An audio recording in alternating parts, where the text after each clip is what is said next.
people should start to be suspect of something that takes your normal physiology and then rolls it into a sellable product.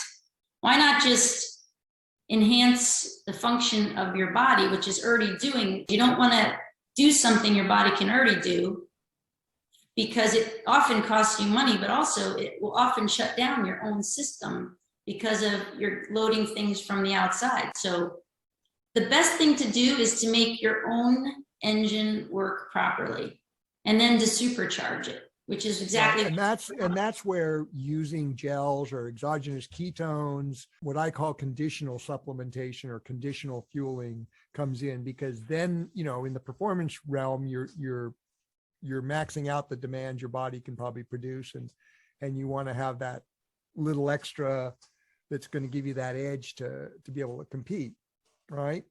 So, and, you know, people don't normally think of themselves as an athlete, but your event might be your 12-hour workday. I mean, you helped me understand that. Your event is your 12-hour workday, or running after small children, keeping a house, you know, whatever it is, your day is your event.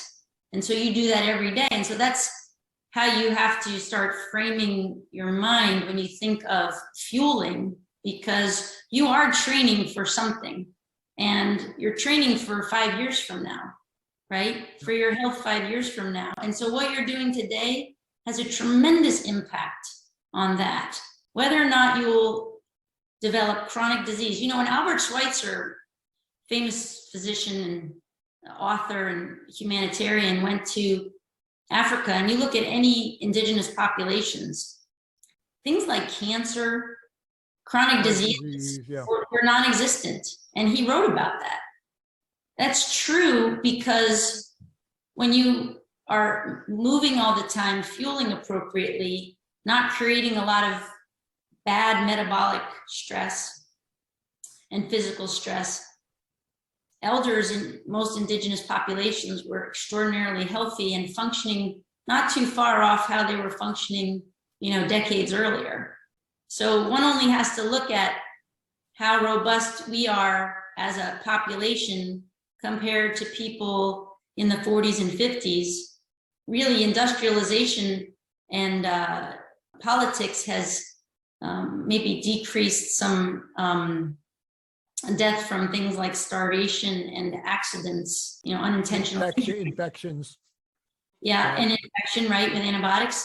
But beyond that, much of it has caused us to be much less healthy than the populations of the last century and the century before that. And going back, certainly, the further you go back, I would argue that many populations, maybe the majority of them, were much healthier than we are today. But we still have, the good news, we still have the same physiology, we still have the same cells. Yep. So it doesn't take a lot to get back. In fact, you can start to feel good in 24 hours, 72 hours. We know we've had experience, Peter, with that with our clients. You just start to feel better immediately.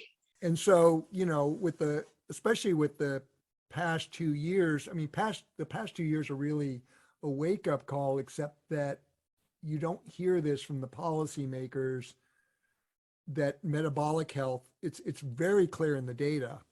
Oh, yeah. But I think that with our lives being so programmed and everybo's so busy, and hospitals being, you know, entities that need to generate revenue, I don't think people have the time to stop and really think and consider some of these things the way, you know, we have in our conversations starting back in 2013 when we met at that metabolic conference. And, you know, somebody's got to say, you know, stop, let's kind of take a reset here and try to look at this from a different angle, because, you know, I know what you're saying, because, you know, where I live here in California in the Central Valley, you know, the emergency rooms are just overcrowded with people who are coming in. They're flooded, and everybody's going through the same monkey motion. And, you know, are they focused on trying to save lives? In the heck, yes, they are, just like you are. But nobody's standing back. And once again, we're not bagging on anybody or even the doctors or the Paragon of Health. It's just, you know, we've got to make some noise about this and get back to the, you know, what's the core thing. And it's this whole thing of your metabolic physiological function that's supposed to be back. And also, not only has it been dumbed down, but all your studies now are based on a population that's not optimally healthy. They're not doing Ironmans, and they're not fat adapted in doing Ironmans, right?